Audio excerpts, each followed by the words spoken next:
So let me introduce you to what I call the location tool. I think that can be really helpful.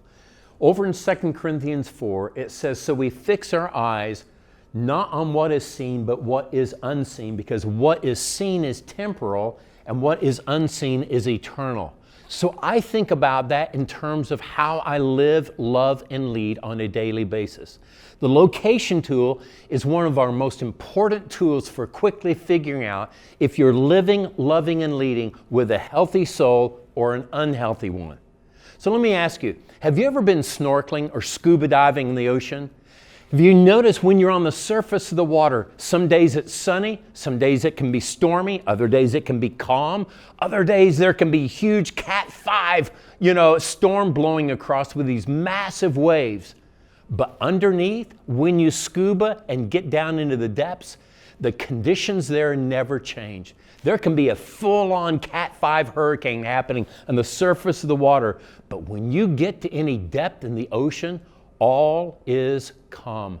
There's like a gentle, easy rhythm and flow to a stunningly gorgeous, drop-dead, gorgeous, active art gallery of sea life.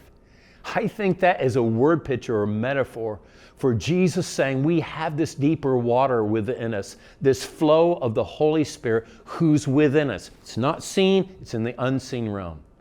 Now, most of us tend to define our lives and live our lives from, check this out, the ever-changing surface conditions of the water, where we feel like we need more of something in order to be okay, where we feel like we need more approval, more assets, more achievement. So let's just pause here for a moment. I think about this using the metaphor of, am I living, loving, or leading from above the waterline of my life or below the waterline? Above the waterline, I feel like I need something or someone to change in order to be okay. Below the waterline, nothing really needs to change in order for me to be okay. So here's the key. We want to learn how to integrate these two together. We want to learn how to anchor and center ourselves in the soul's awareness of the presence of God, the Spirit of God that's within us, that really represents our true identity. It's there we'll experience a whole new sense of wholeness. So in our inner depths, we'll discover this right here. We'll discover that we're lavishly loved as we are, that we have a sufficient supply for everything we need today, and that we're participating in the unique and meaningful purpose that God has given us to really be able to contribute to the world. Now, at the same time, we know above the waterline of our lives, the surface conditions are always changing, where we often feel like I'm not enough, or I don't have enough, or I haven't done enough. When I'm living and operating out of that, that's what I would call your temporal identity. When I'm anchored in this down below, it's more my eternal identity. So I don't want to live in denial of above the waterline of my life, but I want to anchor myself and be able to respond to the surface of conditions of my life in that very thing. That will give you the ability to access the mind and the heart of Christ in you and respond in brand new, healthy, liberating ways. Again, doesn't mean there won't be challenges. It just means you don't have to turn these challenges into problems. And you'll have the heart and mind of Christ within you that will allow you to respond to the challenges of life from a clear place of freedom and well-being, okay? So here's a further way I want us to think about this very thing. These above the line indicators, when I'm operating above the line, is when I'm closed, when I'm being defensive, when I'm committed to being right, when I'm constantly speaking, I won't shut up, I'm blaming, where I'm constantly recycling issues in my mind or in conversations, and where I feel resistance and threat.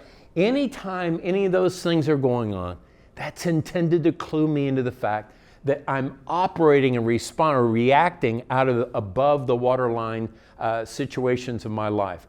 Now, below the waterline, I know I'm operating out of that, the healthy part of me, when I'm open instead of closed, when I'm curious instead of being defensive, when I'm committed to learning, that's the disciple, instead of being committed to being right, when I'm taking full responsibility versus I'm blaming, where I'm releasing issues instead of constantly recycling them, where I'm moving into a deeper level of acceptance and trust with God and His universe and what He's allowing in my life, as opposed to always feeling resistance and threat. So if you're familiar with the Enneagram, I would just say another way of looking at this is above the waterline, the unhealthy characteristics of your wiring type. That's what this refers to. If you are familiar with the Enneagram, down below that, below the waterline, represents the good or the positive things. So what we want to do is to live out of our true identity that's wrapped up in who God has made us to be and is available to us right now. I got to tell you, awareness of yourself and your relationship with God and other people are all completely connected. Almost all problems in one's spiritual or relational life usually stem from a lack of self-knowledge. And one of the primary marks of a healthy soul is where there's this kind of self-awareness and the ability to tell yourself the truth. Because distortion and denial are the cornerstone traits of living out of an unhealthy soul on a regular basis. So let me just give you a summary of this one more time. A summary of living above or below the waterline. Know this, all of life operates from one of two places, either above the line or below the line. Are you living, loving, leading from above that line or from below it? So I want you to locate where you are. So some of the indicators of above the line living is when I'm experiencing high levels of stress that produces hyperarousal, where I've increased heart rate, where I feel anxious regularly, where my pupils are dilated, or all of a sudden I have shortness of breath, I'm not breathing deeply, where I feel a lot of increased adrenaline within me. When you and I stay stuck there, bad decisions and unhealthy reactivity can take place. This is also the place where we protect our ego. People living above the waterline, they're always scanning the horizon for threats. Today, the threats we experience rarely endanger our physical survival like it did with our ancestors, but it's usually an imagined threat to our ego or our identity. Most people tend to live their lives, most of their lives, above the waterline. So what are some of the further indicators of below the waterline living? That's where you and I experience the greatest levels of God's love, of His peace, of His joy, of His intelligence, of His wisdom. It can be found and experienced right there. This is the place where we let go of our ego and our temporary compulsive identity, and we anchor ourselves in something and someone who is much healthier, bigger, and truer. So why is it important to live below the line? Because that is where you and I experience the greatest amount of meaning in our lives, connection, creativity, collaboration. All of that will lead to greater levels of personal fulfillment, as well as being able to move to an even better, more effective level of problem solving. It occurs when I'm learning how to anchor myself in here in order to respond to the conditions up there. Now, this doesn't happen when you're feeling threatened. This happens when you are learning to live like this. So people who are learning to live, love, and lead with a healthy soul regularly ask themselves these questions. Number one, where am I? So throughout the course of every day, I use this location tool in me. I use it in my time alone with God. I'll use it multiple times throughout the day, whether it's a day off or whether I'm at work. And to know, David, where are you? Are you operating below the waterline or above the waterline in your life? So again, if I know I'm being closed and defensive, I'm operating above. If I'm being more open and curious, committed to learning, then down below. A terrific way of answering this location question is to be able to use this location tool and to be able to sit still, say, Lord, what do you want me to be aware of? Which place am I operating from more often than not? The entryway, the on-ramp to healthy living is being able to ask ourselves on a regular basis the question, where am I? The answer is always very short and simple. I'm either living above the waterline or below the waterline.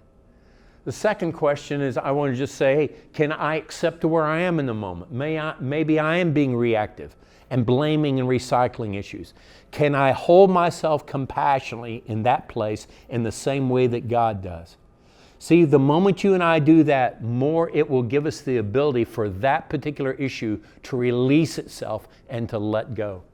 A third question I want to ask myself is not only where am I, can I accept where I'm at this moment, but am I willing to shift? When we ask ourselves, are we willing to shift? We're not asking, do we want our circumstances on the surface to be different? We're asking, am I willing to be with and deal with the issues up here from a different context down here? Am I willing to be with that very thing below the waterline instead of responding from above the waterline? Remember that about 80% of the time, when you and I are really self-aware and honest, then we're going to be operating above the waterline, unwilling to shift. But you and I can quickly shift when we are willing. And the fourth and final question, so how am I going to prayerfully shift that? So here are a few of the many different kinds of shifts that you can make right here. One that you can make based upon what your life context is. What you can do is to allow the Lord to help you shift from living out of your self-imposed, what I would call your compulsive identity, to shifting to your God-created true identity within you. Then to be able to shift from constantly blaming to all of a sudden what I'm doing is I'm taking full responsibility. Where I shift from always feeling like I need to be right to I want to be curious, I want to learn. Where I shift from resisting feelings to actually feeling them. To shift from withholding the truth into loving candor. The shift from seeing life, it's all serious, to shifting to actually there is an ease and a lightness that God invites me to. So that's a quick summary of the location tool. Let me encourage you to read it and study it, sit with it, and begin to operate like this. It will help you more effectively and more impactfully live, love, and lead with a healthy soul.